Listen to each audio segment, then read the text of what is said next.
There are a lot of different baby sleep methods out there, and one of my very favorite is Secrets of the Baby Whisperer. This is very similar to Babywise, and I find it to be quite compatible. So today we're going to talk about the Baby Whisperer Easy Routine. Tracy Hogg, the author of Baby Whisperer, recommends doing an E.A.S.Y or easy routine. The E stands for eat, the A stands for activity, the S stands for sleep, and the Y stands for you. In this video, we'll talk all about this routine so that you understand all of the elements and what to do with each part. But first, before we go much further, let me introduce myself. My name is Valerie.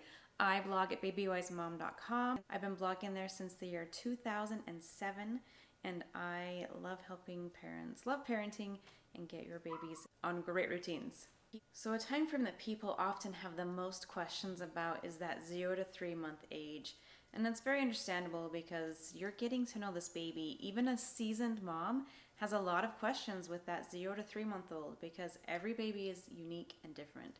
There are some things that are pretty common and typical among all babies. So let's talk about some very common timetable things to look at with your 0 to 3 month old on an easy routine. First, let me point out how similar the easy routine is to the eat, wake, sleep cycle in Babywise. Both of them start with eat, both of them follow with activity, both of them have that sleep. The Baby Whisperer adds the you component, which I love because it gives some focus to the mother, and we'll get to that in a bit.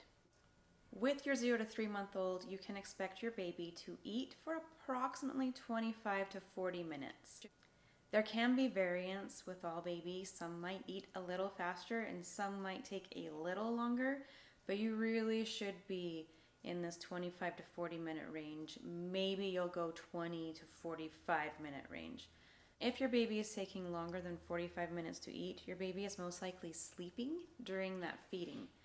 So your baby's getting these little power naps in there, which is going to make it harder for your baby to take a solid nap when it is nap time. Babies in the 0 to 3 month age range can go between 2.5 to 3 hours between feedings. So after your baby eats, you have your activity. Tracy Hogg recommends you have a 45-minute activity time, and she does not include feeding in the awake time. If you follow me, you know that I include feeding time in your awake time. So you may find your baby can eat for 45 minutes and then be awake for 45 minutes and sleep well, but I'm going to say you most likely will not. You most likely will find that is way too long combined. And you probably will find total a newborn can go 30 to 60 minutes total, including your feeding time, diaper change, playtime. Next, you have sleep. Tracy Hogg says that a baby will take probably 15 to 20 minutes to fall asleep.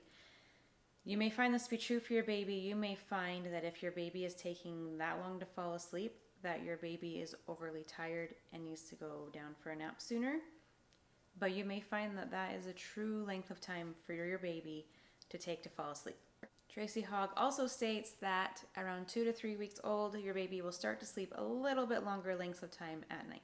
And the last element is you. This happens simultaneously with the sleep, but it's just a good reminder to focus during the sleep time, to take time for you as a mother.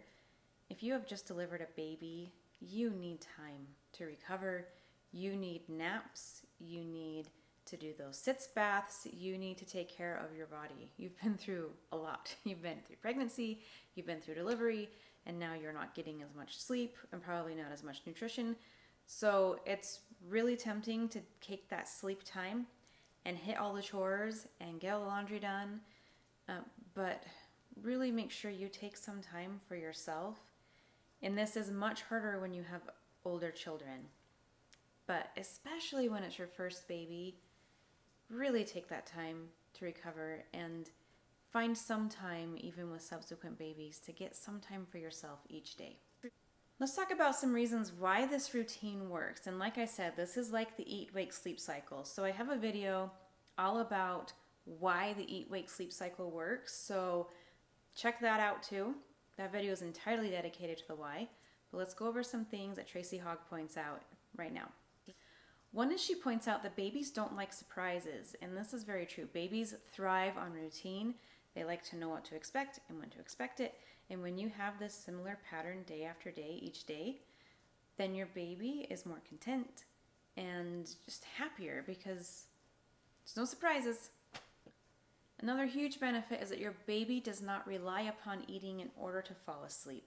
This means that your baby learns to fall asleep independently, hopefully. That's what you're aiming for. You want your baby to fall asleep independently.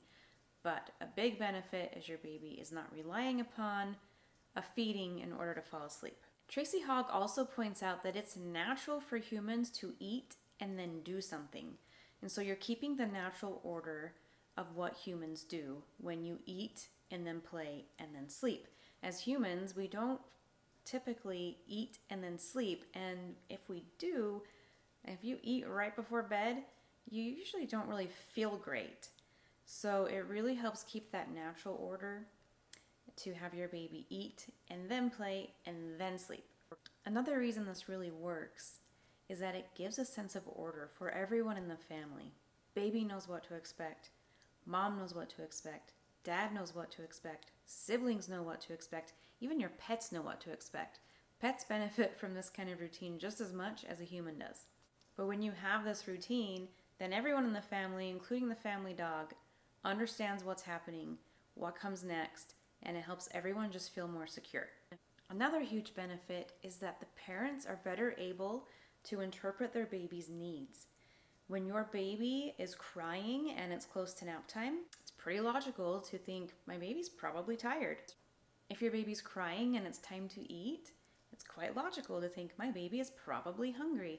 And as you take these, I think my baby's crying for this reason, and test that theory out, that helps you get to know your baby's cries, because babies do have different cries for different situations.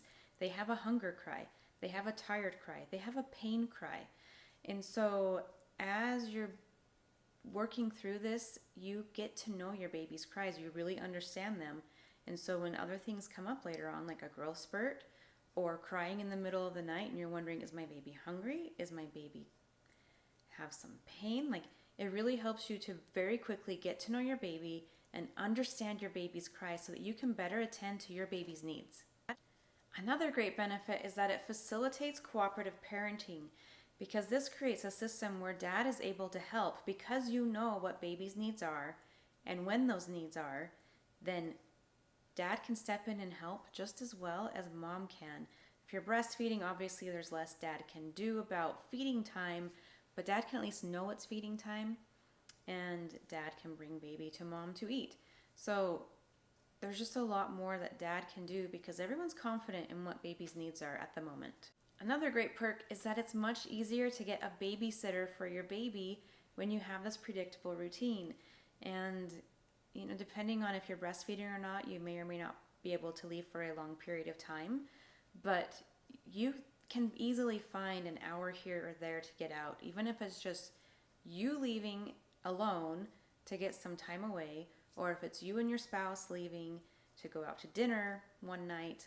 You're able to get out with some more confidence than you would have if you have no idea when baby's going to be hungry or need to sleep. It makes it easier for you to know what baby's needs are, know when you can leave, and tell your babysitter this is what baby needs when. Something I really love about the Baby Whisperer is she talks about baby personality types, and she puts out 5 different personality types that babies tend to be, and that really helps you get to know your baby. She has information on what a different personality type's sleep temperament is going to be, their general mood, what their eating habits are like, and I actually have a video all about all 5 of those personality types, so be sure to check that out to get more information. Let's talk about the 5 personality types and how they tend to adapt to an easy routine. The first is the angel baby. I've had an angel baby. They are angels. They really are. And as you might imagine, an angel baby just easily adapts to an easy routine. An angel baby is one of that personality type that really, no matter what you do, is going to be easy. So for anyone who's had an angel baby and not done a routine, you might be thinking like, babies don't need a routine, they're fine. That's because you had an angel baby. Angel baby will do whatever and go with the flow. But there are different personality types. Not every baby is an angel baby. Next up is the textbook baby. I have also had textbook babies, and they very easily mold and adapt. The textbook babies do everything that the book says they're going to do, when it says they're going to do it. Also easy babies. Not as easy as an angel baby. They won't go with any flow, but if you provide them with some basic structure, they easily fall into it. Next is a touchy baby. I've had a touchy baby. The touchy baby needs the routine. Very much needs. So you will see a huge benefit from doing a routine like the eat, wake, sleep cycle or the easy routine. A touchy baby needs it. A touchy baby very, very much needs consistency, and so a routine is super beneficial for the touchy baby. I have not had the last two personality types. The next one is a spirited baby.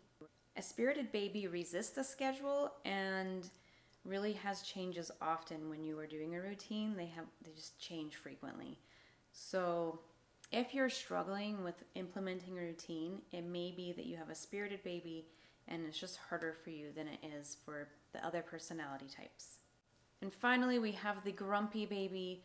The grumpy baby seems disagreeable at first, but does quickly adapt to having a routine and is happier and more content once that routine is in place. Last but not least, let's talk about some tips for success on the easy routine. The first is to keep a log. This means keeping track of your baby's feeding times, eating times, activities, how naps went, how long baby was awake. So many things.